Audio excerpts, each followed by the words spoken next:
Hey guys, now I have this external storage for my PS4 console. So I'm going to change the location. So how to change the installation location?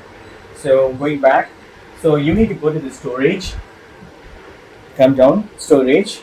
So now by default, right, application install location is changed. Here, if I want to change as a system storage, right, how to do that? So what you need to do is you need to press this option button. Press this option button. So there is an application install location menu is coming. So I'm gonna choose X. So now system storage or external storage, either you can select. I want to choose system storage now, so I'm gonna choose that. If I want to see now this application install location has been changed. So right now again I'm going to change this external storage by pressing options. So click on this application installation location, change to external storage.